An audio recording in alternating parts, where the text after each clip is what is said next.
नमस्ते everyone, Monika astrology में आपका बहुत बहुत स्वागत है। आज हम चर्चा करने जा रहे हैं धनु लग्न की और जुलाई महीने के राशिफल की। सबसे पहले शुरुआत करते हैं ग्रह गोचर से। शुक्र 7 से 31 जुलाई तक कर्क राशि में रहेंगे। मंगल 12 जुलाई को वृषभ राशि में प्रवेश करने जा रहे हैं। बुध जो है वो 19 जुलाई को सिंह राशि में प्रवेश करेंगे और सूर्य 16 जुलाई को कर्क राशि के अंदर भ्रमण करेंगे। इस प्रकार की परिस्थिति है। सबसे पहले शुरुआत करते हैं आपके लग्न से। धनु लग्न और लग्न का स्वामी बनता है गुरु, और गुरु आपके 6th हाउस के अंदर स्थित है। यहां पर देखा जाए तो सूर्य का दृष्टि संबंध रहेगा लग्न के ऊपर 15 तारीख तक। तो आपके अंदर कार्य क्षमता और ऊर्जा डेफिनेटली बहुत रहेगी। 12 तारीख के बाद गुरु मंगल का योग बन रहा है, मगर ये छठे घर के अंदर है, तो कोई भी शत्रु कहीं पर भी आप पर हावी नहीं हो पाएंगे। आपके परफॉर्मेंस के अंदर आप काफी मेहनत करेंगे और ये वर्कोहॉलिक समय है जहां पर आपको काम के अंदर ज्यादा ध्यान देना है, बहुत ज्यादा मेहनत करने का समय है, और यहाँ पर आपको रिजल्ट्स इतने ज्यादा जल्दी प्राप्त नहीं होंगे। तो परफॉर्मेंस के ऊपर बहुत ज्यादा आपको ध्यान देने की जरूरत रहेगी। द्वितीय भाव की बात करते हैं। द्वितीय तृतीय स्थान में है, वक्र अवस्था में है, तो वाणी यहाँ पर बहुत ही कहते हैं ना कि टेक्निकल चीजों में काफी सपोर्ट करेगी। और बहुत इंपॉर्टेंट चीज ये है कि ये परिवार का भी घर है, तो परिवार के अंदर कभी भी वाणी का उपयोग करते हैं तो बहुत सोच समझ के कीजिएगा। यहाँ पर वाणी बहुत ज्यादा स्ट्रांग भी रहेगी, बहुत ज्यादा न्याय प्रिय भी रहेगी। इम्पोर्टेंट ये है कि आपकी जो सेविंग्स है वो कहीं ना कहीं आपकी खर्च होती हुई मुझे नजर आती है। और स्पेशली कहा जाए कि जहां पर आप कोई नए कार्य की शुरुआत की है तो उसके अंदर आपका काफी स्थान के अंदर शनि स्वगृही अवस्था में है, वक्री है। देखिए, वक्री शनि में टेक्निकल नॉलेज के लिए बहुत अच्छा है। ऑनलाइन कोई भी सेलिंग या ऑनलाइन एजुकेशन वालों के लिए बहुत अच्छा है। ऑनलाइन कोई भी काम करते हैं तो बहुत अच्छा है। ट्रैवलिंग के लिए अच्छा है। मार्केटिंग, सेल्स, इन सब के लिए बहुत अच्छा है। कोई भी स्थान परिवर्तन मुझे लगता है कंफर्ट जोन लेकर नहीं आएगा। बहुत सोच समझ के स्थान परिवर्तन कीजिएगा, बहुत जल्दबाजी नहीं करनी चाहिए। जो है जहां पर है स्थित रहकर कार्य कीजिए, तो वहां पर आपको डेफिनेटली मुझे लगता है कि मेहनत तो डेफिनेटली पड़ेगी, मगर रिजल्ट्स आपको पॉजिटिव मिलेंगे। बहुत कुछ लर्निंग एबिलिटीज आपकी बढ़ती हुई मुझे नजर आती है। 4th हाउस की बात करते हैं। चतुर्थेश गुरु बनकर आपके छठे घर में है, चतुर्थ स्थान में राहु है, तो मन के अंदर एक कंपटीशन रहेगा। सबसे बड़ी चीज ये है, राहु यहाँ पर स्थित है। प्रॉपर्टी के रिलेटेड कोई भी मैटर में जल्दबाजी मत कीजिए। प्रॉपर्टी लेना चाहते हैं, बेचना चाहते हैं, बहुत ज्यादा आप इसके अंदर जल्दबाजी करने से मुझे लगता है बचना चाहिए, क्योंकि यहाँ डॉक्यूमेंटेशन प्रॉब्लम्स हो सकती है, डिस्प्यूटेड अवस्था है। अगर कोई भी प्रकार की हेरिडिटी से कनेक्टेड कोई प्रॉपर्टी है तो वहां पर आपको मुझे लगता है कि डिस्प्यूट या झगड़े का सामना करना पड़ सकता है। तो वहां पर आपको संयम बता के रखना है। और यहाँ डॉक्यूमेंटेशन में भी मुझे लगता है मिस्टेक होने की संभावनाएं है। अगर कोई भी होम लोन की तरफ जाना चाहते हैं तो ये प्रॉपर्टी से संबंधित होम लोन के लिए मुझे लगता है ग्रह तो सपोर्टिव है, मगर वो कैलकुलेशन रिस्क लेने से ही आपके लिए बेटरमेंट आएगा। ये राहु जो होता है बहुत ज्यादा घबराहट देता है, बहुत ज्यादा डर देता है चीजों को लेकर। छोटी छोटी चीजों को लेकर आपको लगेगा एक एंग्जाइटी क्रिएट होती है।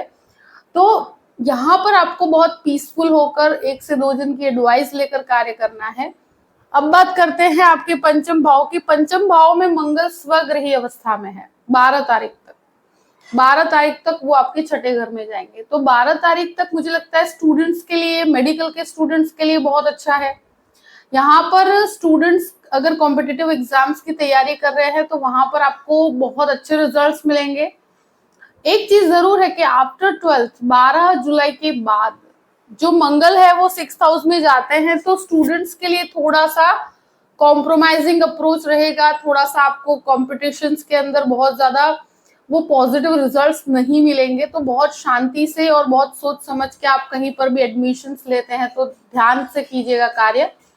यही है कि जो कोर्ट कचहरी से कनेक्टेड एजुकेशन ले रहे हैं, जो मेडिकल से संबंधित कोई आप एजुकेशन ले रहे हैं, उनके लिए फायदेकारक परिस्थिति है।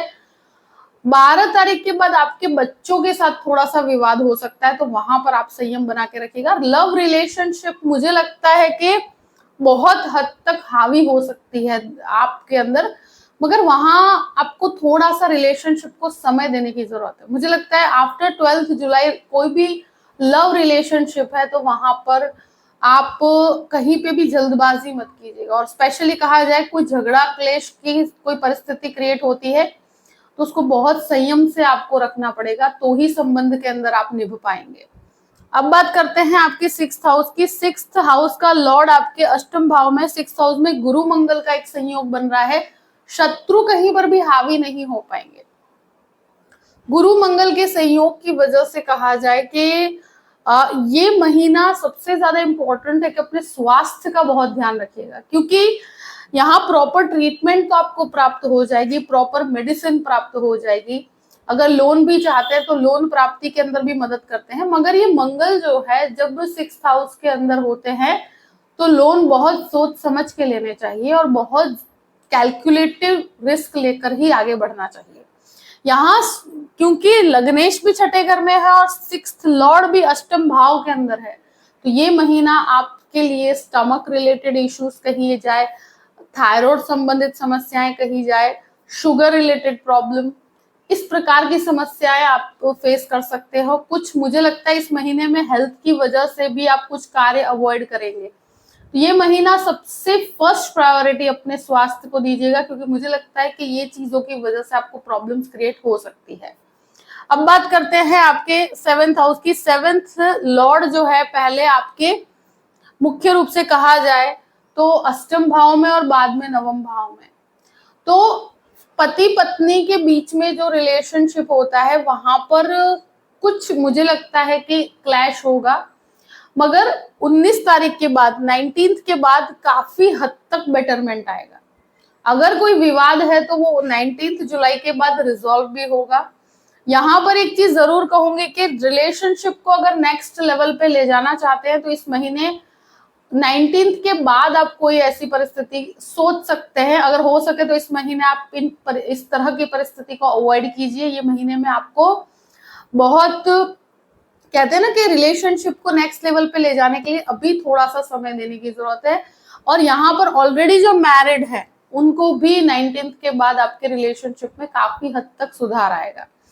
यही है कि अगर कोई पार्टनरशिप करना चाहते हैं तो वो भी 19th के बाद करते हैं तो बेटर रहेगा। अष्टम भाव की बात करते हैं। अष्टम भाव में सूर्य और शुक्र की युति बनी हुई है। देखिए ये एक ऐसी चीज है कि सूर्य जब 8th हाउस के अंदर होंगे तो कहीं ना कहीं भाग्य को वीक करते हैं, और यहाँ पर मुझे लगता है कि इस महीने बहुत कॉम्प्रोमाइजिंग अप्रोच रहेगा। आपको कहीं पर भी बहुत जल्दबाजी नहीं करनी है, और किसी भी प्रकार के आप डिसीजंस लेते हैं तो वहां पर मिला जुला रिजल्ट रहेगा। तो आपको कहीं ना कहीं लोगों के साथ आपको एडजस्ट भी करना होगा और यहाँ पर आपको एडवाइस लेकर कार्य करना होगा। नवम भाव की बात करते हैं। नवमेश जो है वो शुरू में आपके सप्तम भाव में, फिर अष्टम भाव में, और नवम भाव में बुध की परिस्थिति है। तो 7th लॉर्ड बनकर वो बैठे हैं, तो आपके पिता के बिजनेस से आपको काफी अच्छा लाभ रहेगा।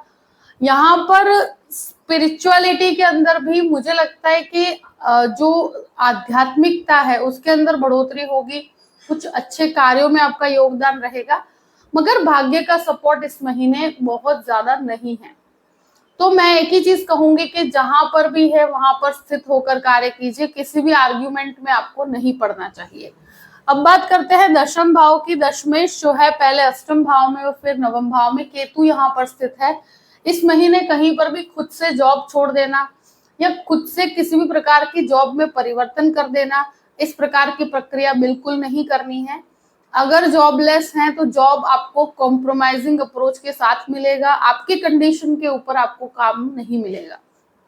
आप कहीं पर भी जैसे जॉब ढूंढ रहे हैं तो वहां पर भी आपको बहुत पीसफुल होके, बहुत कैलकुलेटिव होकर कार्य करना है। यहाँ पर आप सोचेंगे कि आपके हिसाब से आपको चीजें प्राप्त हो, तो कहीं पर भी अगर एक दो चीज के साथ कॉम्प्रोमाइज करके भी आप अगर मूवमेंट भी लेते हैं तो कंफर्ट जोन तो वहां पर भी प्राप्त नहीं होगा, मगर फिर भी मैं कहूंगी कि बेटरमेंट रहेगा। अगर आप कॉम्प्रोमाइज नहीं करेंगे तो जॉब मिलने की संभावना इस महीने बहुत कम है। दूसरी चीज, जहां पर जॉब आपकी ऑलरेडी है वहां पर से आप छोड़कर या ऐसी कोई परिस्थिति क्रिएट करते हैं तो बहुत समस्या आएगी। इसलिए आपको बहुत संयम के साथ और अपने कार्य पे ध्यान रखना है, क्योंकि कंटिन्यूस बेस पर आपको एग्जामिन किया जाएगा। बिजनेस भी है तो कंटिन्यूस रिस्क आपको आपके कार्य में इन्वॉल्व रहेगा। तो आपको यहाँ पर, क्योंकि केतु है तो व्यक्ति को जॉब चेंज के लिए बहुत ज्यादा मोटिवेट करता है। कोई भी काम के अंदर उसका मन नहीं लगता, उसको लगता है कि उसको बदलाव करना है, कुछ डिफरेंट करना है। मगर ये एक, मुझे लगता है, एक भ्रमित अवस्था है। आपको इस प्रकार के डिसीजंस नहीं लेने चाहिए। 11th हाउस की बात करते हैं। 11th लॉर्ड आपके अष्टम भाव में है। लाभ जो है वो अष्टम भाव, तो रिसर्च ओरिएंटेड चीजों से बहुत अच्छा लाभ है, मेडिकल से रिसर्च से बहुत अच्छा लाभ है, और आईटी क्षेत्र के रिसर्च से भी आपको काफी अच्छा लाभ है। मगर लाभ जो है वो आपके काम से जुड़ा हुआ है, जहां पर कंटिन्यूस बेस पर आपको एग्जामिन किया जाएगा। मगर आप इस महीने, मुझे लगता है, भाग्य का सपोर्ट भी बहुत ज्यादा नहीं है, लाभ के अंदर भी मिले जुले रिजल्ट्स हैं। तो इस महीने आपको सबसे बड़ी चीज है कि मानसिक रूप से बहुत ज्यादा फ्री होकर अपने काम पे ही ध्यान देना है। 12th हाउस की बात करते हैं। 12th लॉर्ड जो है आपके 6th हाउस में है। तो यहाँ पर मैं कहूंगी कि कोर्ट कचहरी से कनेक्टेड कोई भी डिस्प्यूटेड अवस्था हो, वहां पर बहुत शांति बना के रखनी है। देखिए, गुरु मंगल का योग बहुत शुभ होता है, तो फॉरेन लैंड्स के लिए ये बहुत अच्छा है। विदेश जाना चाहते हो तो उसके लिए ये समय बहुत बेस्ट रहेगा। अगर कहीं पर भी आपका कोर्ट कचहरी का मैटर है तो आपको विजय प्राप्त होगी, मगर कुछ बैटल के बाद, कुछ शांति से आप कोई भी चीज को रिजॉल्व करेंगे तो होगी। कहीं पर भी आपको लीगली आपको कॉम्प्रोमाइज करके छोड़ना पड़े तो आपको कर लेना चाहिए, क्योंकि ये परिस्थिति ऐसी है कि आपको विजय प्राप्त करवाती है। मंगल का दृष्टि संबंध आपको फॉरेन लैंड से काफी अच्छा लाभ देगा। डॉक्यूमेंटेशन के अंदर भी आपको काफी मदद मिलेगी। यही चीज है कि खर्च पे नियंत्रण रखिएगा। लोन की अवस्था बहुत ज्यादा रिस्क टेकिंग नहीं होनी चाहिए। और यहाँ पर मुझे लगता है कि मेडिकल के लोगों के लिए बहुत अच्छा है। जो लॉ के एजुकेशन में है या लॉ से रिलेटेड कोई भी करियर के अंदर है तो उनको काफी अच्छा लाभ मिलेगा। यही चीज है कि आपको कहीं पर भी शत्रु आप पर हावी नहीं हो पाएंगे, तो वो एक बहुत अच्छी, क्योंकि मंगल 6th हाउस में एक फाइटिंग स्पिरिट देता है व्यक्ति को। तो 12 तारीख के बाद इस प्रकार की परिस्थिति रहेगी, आपके अंदर काफी एनर्जी लेवल हाई रहेगा, क्योंकि गुरु मंगल की परिस्थिति बहुत शुभ होती है। मगर 6th हाउस में है, इस वजह से आप किसी भी विवाद क्लेश को आप क्लियर कर पाएंगे।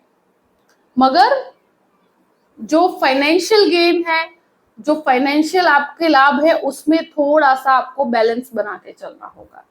इस प्रकार की परिस्थिति है। आई होप कि ये वीडियो आपको पसंद आया होगा। पसंद आए तो लाइक भी कीजिएगा और सब्सक्राइब भी कीजिएगा। Thank you so much. जय श्री कृष्ण।